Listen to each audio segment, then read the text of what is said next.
Alright, let's sleep.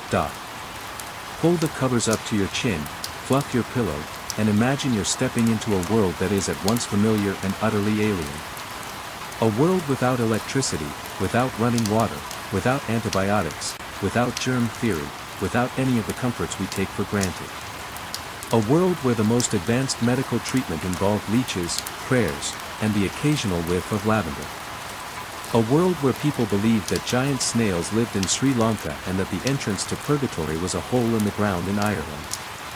A world where you could be put on trial for being a pig who ate a child, and where a king could die from laughing too hard at a joke.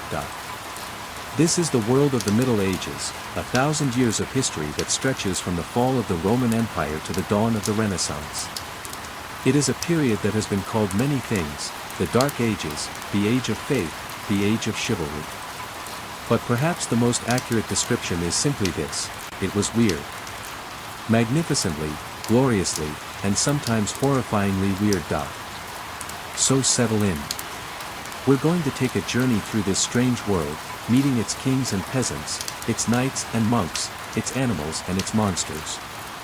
We'll laugh at their absurdities, marvel at their beliefs, and perhaps, just perhaps, come to understand that they were not so different from us. They just had a lot less information and a lot more imagination. The world they knew, or thought they knew. Let's start with the medieval worldview, because it was a thing of wonder, and of profound error. If you were an average person living in Europe in the 15th century, you probably weren't very well traveled.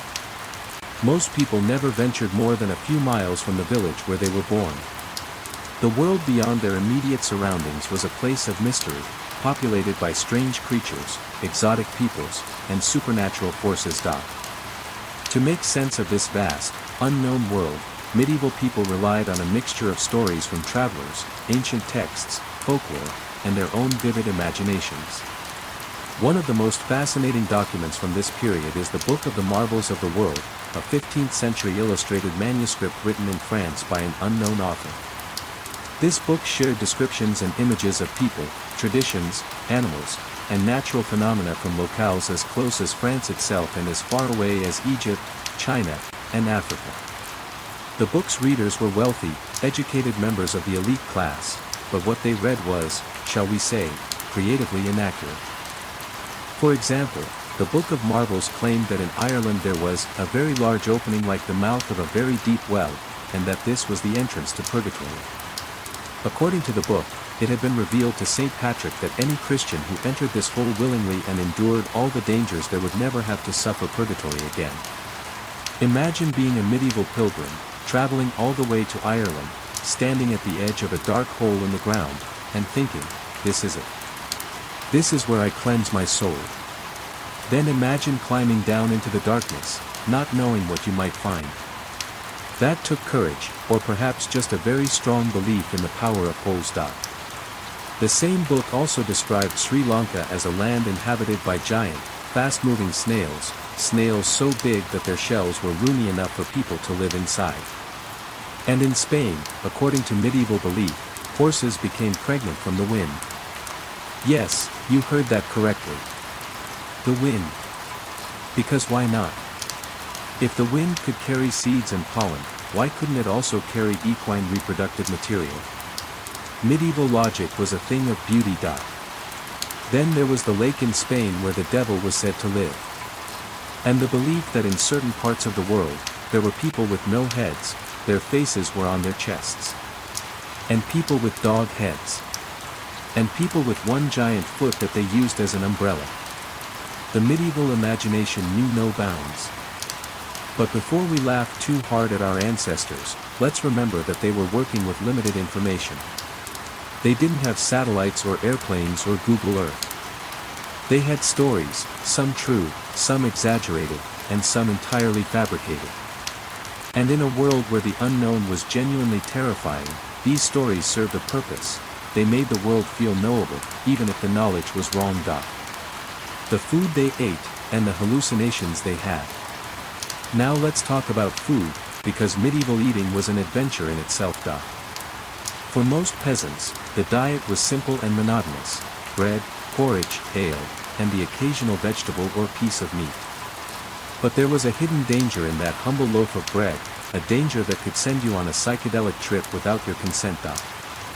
You see, summer was a difficult time for most villagers. They often ran out of grain before the new crops could be harvested, so they would have to use old rye. Unfortunately, most stored rye would be infected with a fungus called ergot. This fungus produced a chemical compound that was chemically similar to LSD. Eating bread made from infected rye could cause hallucinations, delirium, and even gangrene, the death of body tissue. In severe cases, it could kill you. So imagine being a medieval peasant, sitting down to your evening meal, eating a slice of bread, and suddenly seeing dragons in the rafters. You'd think you were having a religious vision, and perhaps you were, in a way. But really, you were just having a bad batch of rye. The medieval world was full of these accidental drug trips, and people interpreted them as divine messages, demonic visitations, or simply the work of the devil. There's a certain dark comedy to this. In a world without modern food safety standards, you never knew if your dinner was going to nourish you or send you on a journey through the astral plane. It was Russian roulette, but with bread. And then there was the drinking. Medieval people drank a lot of ale and wine, partly because it was safer than water, which was often contaminated, and partly because they just liked it. In fact, medieval culture was surprisingly rowdy when it came to alcohol. Recent research has uncovered texts from 15th century minstrels that encouraged audiences to get drunk, mocked kings and priests, and featured slapstick humor that would make a modern stand-up comedian proud. One of these texts, discovered by a Cambridge researcher in the National Library of Scotland, is the earliest known record of stand-up comedy. It includes a burlesque romance titled The Hunting of the Hare, a mock sermon in prose, and a nonsense verse called The Battle of Brackenwood. It also contains the earliest recorded use of the term red herring in English, as well as a killer rabbit worthy of Monty Python. That's right, the murderous rabbit from Monty Python and the Holy Grail had a medieval predecessor. The scribe who copied these texts, a man named Richard Hege, even left a personal note, "By me, Richard Hege, because I was at that feast and did not have a drink." It was, according to the researcher, an intriguing display of humor, and it's rare for medieval scribes to share that much of their personality. So the next time you watch a stand-up special on Netflix, remember, you're participating in a tradition that goes back at least 500 years, when traveling minstrels would wander between fairs, taverns, and baronial halls, entertaining crowds with songs, stories, and jokes that were often mad and offensive. They poked fun at everyone, high and low, and their audiences loved it. The animals they put on trial. Now we come to one of the most delightfully absurd aspects of medieval life, the trial of animals. You read that correctly. In the Middle Ages, animals could be put on trial for breaking the law. If a pig ate a child, the pig would be arrested, brought to court, given a lawyer, yes, really, and tried before a judge. If found guilty, the pig would be sentenced to death, usually by hanging or burning. And in some cases, the animals were dressed in clothes and had human masks put on them for their executions. There are at least 85 recorded cases of animal trials from the medieval period. Pigs were the most common defendants. They had a tendency to wander into houses and eat babies, but other animals also found themselves in the dock. Roosters were tried for unnatural crimes, such as laying eggs. Dolphins and rats were also put on trial. In one famous case, a group of rats was summoned to court for destroying crops. When the rats didn't show up, their lawyer argued that they couldn't attend because they were afraid of the cats in the area. The judge took this argument seriously and ordered the local cat population to be controlled so the rats could appear. It's not clear if the rats ever showed up. These trials were not jokes, they were serious legal proceedings. The animals were treated as moral agents, capable of understanding right from wrong. If a pig killed a child, it was considered to have committed a crime, not just acted on instinct. The trials were conducted with all the solemnity of a human trial, complete with prosecutors, defense attorneys, and witnesses. Why did they do this? Partly because medieval law was based on the idea that all of creation was subject to God's justice, and that included animals. partly because it was a way for communities to make sense of tragedy. If a pig ate a baby, it was easier to blame the pig than to accept that sometimes terrible things just happen. And partly, I suspect, because they enjoyed the spectacle. Medieval people loved a good show, and a trial of a pig in a human mask was about as entertaining as it gets. Of course, not all animals were found guilty. Most lived out their lives as normal. But for those that were convicted, the punishment was swift and brutal. The executions were public events, attended by crowds who came to watch a pig hang. It was justice, medieval style, bizarre, theatrical, and utterly unforgettable. The justice they practiced, and the divorces they fought. Speaking of justice, let's talk about how medieval people settled their disputes, because it was not always in a courtroom. One of the most popular methods of resolving disagreements was trial by combat. If you had a dispute with someone, you could challenge them to a fight, and God would determine the winner. The theory was that God would protect the innocent and smite the guilty, so whoever won the fight was clearly in the right. This was especially popular in Germany, where couples used trial by combat to settle their marital disputes. Yes, you heard that correctly. If a husband and wife wanted a divorce, they could fight it out in the ring. And it was as wild as it sounds. The rules were bizarre and often unfair. In some cases, the husband had to stand in a hole with one hand behind his back, while his wife would run towards him with a sack filled with rocks. I think we all know who the winner would be in that scenario, but hey, it was still considered a fair fight. In other versions, the husband had to fight from a hole while the wife had a sling, a weapon that gave her a significant advantage. The logic was that women were physically weaker, so they needed extra help to make the fight fair. It's a fascinating glimpse into medieval gender dynamics. Women were considered weaker, but they were also given weapons to compensate. Whether that actually made the fights fair is debatable. These trials by combat were not just for divorce. They were used for all kinds of disputes, land claims, theft accusations, even murder charges. If you were accused of a crime, you could demand a trial by combat and fight your accuser. The winner was declared innocent, and the loser was often executed. It was a high-stakes version of rock paper scissors, but with more blood. Of course, not everyone was allowed to fight. Women, children, the elderly, and the clergy were exempt. They could hire champions to fight on their behalf. This led to the rise of professional fighters who would represent clients in judicial duels.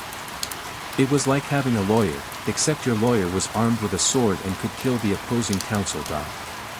The medicine they practiced, and the doctors who killed them. Now let's talk about medicine, because medieval healthcare was a fascinating blend of science, superstition, and sheer guesswork. The doctors of the Middle Ages operated on a theory called humorism, the idea that the body was made up of four humors: blood, phlegm, black bile, and yellow bile. Disease was caused by an imbalance of these humors, so treatment involved restoring balance. If you had too much blood, they bled you, with leeches, or with a lancet. If you had too much phlegm, they made you vomit. If you had too much black bile, they gave you laxatives. It was like trying to fix a broken car by kicking the tires. Some doctors recommended more imaginative treatments. One popular theory was that disease was caused by bad air, a miasma that rose from swamps and cesspits. To ward off this bad air, people carried posies of flowers, burned incense, or sat in rooms filled with the smoke of aromatic herbs. This actually had some merit. The herbs might have had mild antibacterial properties, but it was mostly wishful thinking. Other treatments were more aggressive. Doctors would lance boils, drain abscesses, and amputate limbs, all without anesthesia, because anesthesia hadn't been invented yet. Patients were given wine or opium to dull the pain, but they still felt most of it. Surgery was a last resort, and for good reason. The survival rate was not great. But perhaps the most dangerous place in a medieval town was the hospital. Hospitals were run by monks and nuns, who were more interested in saving souls than saving lives. The conditions were often filthy, the treatments were often harmful, and the mortality rate was high. If you went into a medieval hospital, you had a better chance of coming out in a coffin than on your feet. And then there were the plague doctors, those terrifying figures in beak-like masks, filled with herbs to ward off the bad air. They were the first responders of the Black Death, and their effectiveness was, to put it mildly, limited. They bled patients, applied leeches, and prescribed dubious potions, all while looking like giant, terrifying birds. It's no wonder people were scared. The kings they had, and the ways they died. Medieval kings were not always the majestic, wise rulers of legend. Some of them were petty, cruel, and deeply flawed. And some of them died in ways that were, shall we say, undignified.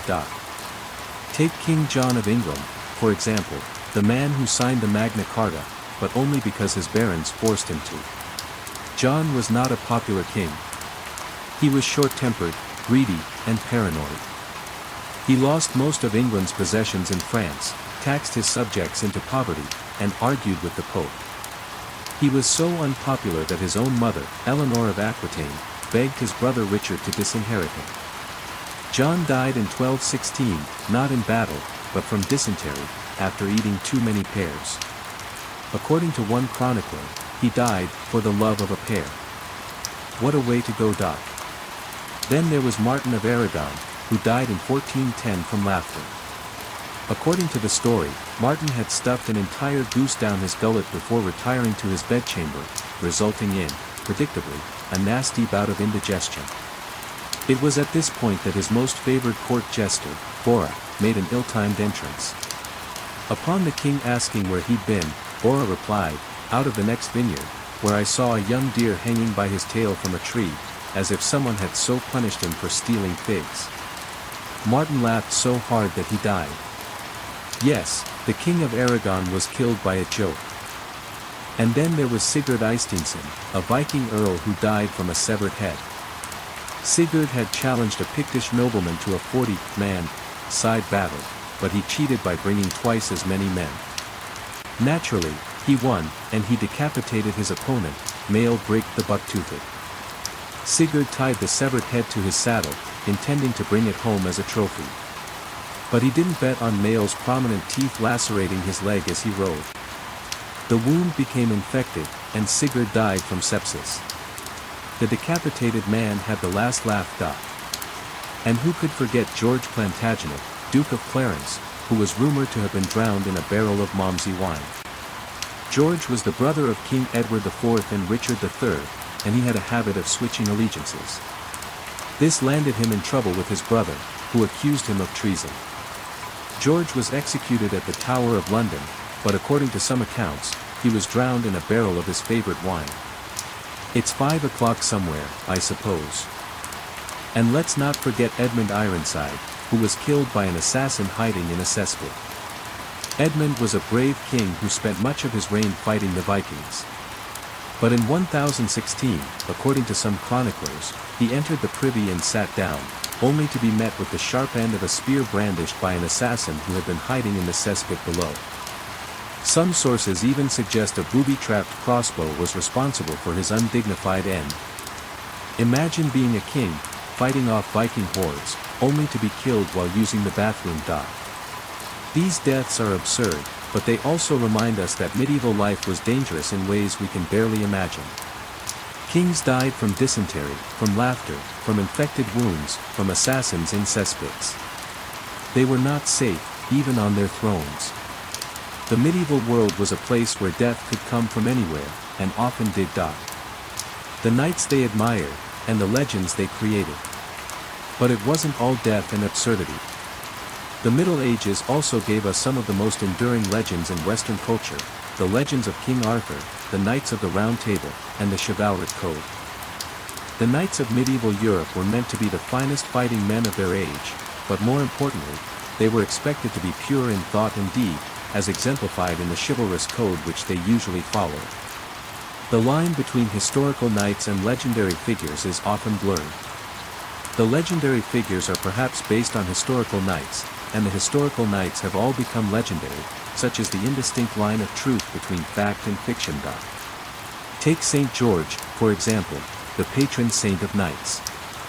George was a soldier in the Roman army who was martyred in 303 CE for his Christian beliefs. By the 8th century, his legend had reached Europe, and by the 12th century, his story was well established.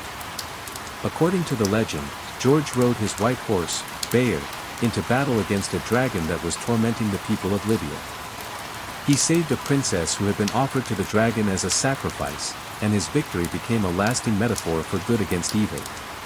In the late 12th century, Richard the Lionheart decided to use the red cross on a white background of St. George's banner on the liveries of English soldiers.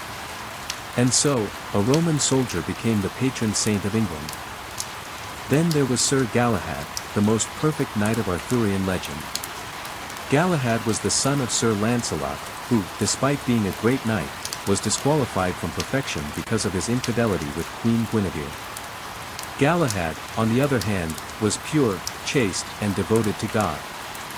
He was the only knight who could achieve the Holy Grail, the cup used by Jesus at the Last Supper. His story is a testament to the medieval ideal of perfection, a knight who was not only a great warrior but also a saint. And then there was Sir William Marshall, often called the greatest knight that ever lived. William Marshall was a real historical figure, not a legend. He served 5 kings, fought in hundreds of battles, and never broke his word. On his deathbed, he claimed to have personally captured 500 knights in his tournament career. He was the epitome of chivalry, brave, loyal, and honorable. And unlike many of his contemporaries, he died of old age, a remarkable achievement in the Middle Ages. The crusades they fought, and the absurdities they committed. We cannot talk about the Middle Ages without mentioning the Crusades, those holy wars that sent thousands of European knights to the Middle East to fight for control of Jerusalem. The Crusades were a mixture of religious fervor, political ambition, and sheer greed. Knights went to the Holy Land to fight for God, but also to win land, wealth, and glory. The results were often bloody, sometimes heroic, and frequently absurd. Take the Children's Crusade of 1212, for example. Thousands of children, yes, children, marched from France and Germany to the Mediterranean, believing that God would part the waters and allow them to walk to Jerusalem. They were led by a French shepherd boy named Stephen, who claimed to have had a vision of Jesus. The children marched, sang hymns, and prayed, but the waters did not part. Instead, many of them died of starvation or disease, and those who reached the coast were sold into slavery by unscrupulous merchants. It was a tragedy, but also a testament to the power of belief, and the dangers of misplaced faith. Then there was the Fourth Crusade of 1204, which was supposed to retake Jerusalem but instead ended up sacking Constantinople, a Christian city. The Crusaders had been hired by the Venetians to transport them to the Holy Land, but they couldn't pay the bill. So the Venetians suggested they attack Constantinople instead, and the Crusaders agreed. They sacked the city, looted its treasures, and massacred its inhabitants. It was a betrayal of everything the Crusades stood for, and it permanently weakened the Byzantine Empire. The Pope was horrified, but the damage was done. And let's not forget the bizarre incidents that happened during the Crusades. At the Siege of Acre, for example, the Crusaders and Muslims engaged in a peculiar form of psychological warfare.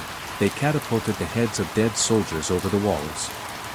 It was gruesome, but it was also surprisingly effective. The defenders, demoralized by the sight of their comrades' heads raining down from the sky, often surrendered. The plague they survived, and the world they rebuilt. And then there was the Black Death, the greatest pandemic in human history, which killed an estimated 25 million people in Europe between 1347 and 1351. That's 1/3 to 1/2 of the entire population. The plague was a biological catastrophe of unimaginable proportions. People died in the streets, in their homes, in their fields. The dead were piled in trenches and covered with a thin layer of earth. The grave diggers died, and the priests died, and the bishops died, and soon there was no one to perform the last rites. The world seemed to be ending. But out of this catastrophe came something unexpected, the death of feudalism. With so many people dead, there weren't enough workers to tend the fields. Landowners, desperate for labor, had to compete for workers, and that meant paying higher wages. Suddenly, peasants had bargaining power. For the first time in centuries, they could demand better conditions, leave their villages, and seek their fortunes elsewhere. The lords were furious. They tried to hold the line, passing laws to cap wages and force peasants to stay in their villages, but the laws were almost impossible to enforce. There were too many jobs and too few workers. The old order was crumbling. This economic upheaval eventually led to social upheaval, most famously the Peasants' Revolt of 1381, when thousands of peasants marched on London, demanding an end to serfdom, lower taxes, and more freedom. The revolt was suppressed, but the damage was done. The ruling class had seen that the peasants were no longer docile. Serfdom gradually disappeared in England, and the foundations of the modern economy were laid. The art they made, and the death they danced. The Black Death also left its mark on medieval culture. Before the plague, medieval art was full of bright colors, happy saints, and scenes of heavenly bliss. After the plague, something darker emerged. Artists began to depict death in all its gruesome reality. Skeletons, rotting corpses, and the Grim Reaper became popular subjects. The most famous of these cultural expressions was the Dance of Death, a macabre allegory in which death, personified as a skeleton, leads people from all walks of life, popes, kings, peasants, and children, in a dance to the grave. The message was clear: no one escapes death. Not the rich, not the powerful, not the holy. Death is the great equalizer. This obsession with death wasn't just morbid, it was also a kind of liberation. If death was inevitable, then why not enjoy life while you could? Why not eat, drink, and be merry, because tomorrow you might be dead? This attitude led to a new emphasis on pleasure, luxury, and the enjoyment of the present moment. It also led to a certain cynicism about the church. If the church couldn't save you from the plague, then what was the point of all those indulgences and pilgrimages? The seeds of the Reformation were sown in the graveyards of the Black Death. The inventions they made, and the progress they achieved. Despite all the death and absurdity, the Middle Ages were also a time of remarkable progress. Medieval people invented the mechanical clock, the windmill, the watermill, the spinning wheel, the magnetic compass, and the printing press, all of which changed the world. They developed new agricultural techniques that increased food production and supported a growing population. They built cathedrals that still inspire awe, with their soaring arches and stunning stained glass. They also developed the concept of a university. The first universities were founded in the Middle Ages, in Bologna, Paris, Oxford, and Cambridge. These institutions were devoted to the pursuit of knowledge, and they attracted scholars from all over Europe. The curriculum included the trivium, grammar, rhetoric, and logic, and the quadrivium, arithmetic, geometry, astronomy, and music. It was a rigorous education, and it produced some of the greatest minds of the era, including Thomas Aquinas, Roger Bacon, and Dante Alighieri. So the Middle Ages were not dark in the sense of being backward or ignorant. They were a time of learning, discovery, and innovation. They were also a time of profound faith, deep superstition, and occasional madness. They were, in short, a time of being human. The legacy they left, and the lessons we learned. So what can we learn from the Middle Ages? First, we learn that human beings are remarkably adaptable. Despite the plagues, the wars, the famines, and the absurdities, people found ways to survive, to thrive, and to create. They built cathedrals, founded universities, and wrote poetry. They laughed at jokes and cried at tragedies. They loved their families and mourned their dead. They were not so different from us. Second, we learn that belief is powerful and dangerous. Medieval people believed in dragons, giant snails, and the entrance to purgatory. They believed that animals could be tried for crimes and that God would determine the outcome of a fight. Some of these beliefs were harmless, others led to persecution, war, and death. We should be careful what we believe, and we should be willing to question our assumptions. Third, we learn that death is inevitable, but life is precious. The dance of death was a reminder that no one escapes the grave. But it was also a reminder to live fully, to love deeply, and to enjoy the present moment. We should not be paralyzed by fear of death, we should be motivated by the joy of life. And finally, we learn that history is not a straight line of progress. The Middle Ages were not a period of darkness that was followed by a renaissance of light. They were a complex, contradictory, and fascinating time, full of both horror and beauty, ignorance and wisdom, cruelty and kindness. We should not romanticize them, but we should not dismiss them either. They were our ancestors, and they shaped the world we live in. A final reflection, the Middle Ages in your dreams. Now, as you lie in your warm, comfortable bed, think about the medieval people who lived in cold, drafty castles and mud floor huts. Think about the knight who rode into battle, not knowing if he would survive. Think about the peasant who ate hallucinogenic bread and saw dragons in the rafters. Think about the king who died laughing at a joke, the earl who was killed by a severed head, and the duke who drowned in a barrel of wine. Think about the animals that were put on trial, the snails that were believed to be giant, and the hole in Ireland that was supposed to be the entrance to purgatory. Their world was strange, but it was also wonderful. It was a world of imagination, faith, and resilience. It was a world where the impossible was possible, at least in the minds of the people who lived there. And now, as you drift off to sleep, imagine yourself walking through a medieval village. The cobblestones are wet with rain. The church bell is ringing. The smell of bread and ale wafts from the tavern. A minstrel is telling a joke to a crowd of laughing peasants. A knight is polishing his armor. A monk is copying a manuscript by candlelight. And somewhere, in a distant field, a pig is on the run from the law. It's a mad, wonderful, absurd world, and you're just passing through. Sleep well. Sleep deeply. And may your dreams be free of ergot, cesspits, and murderous rabbits. Good night.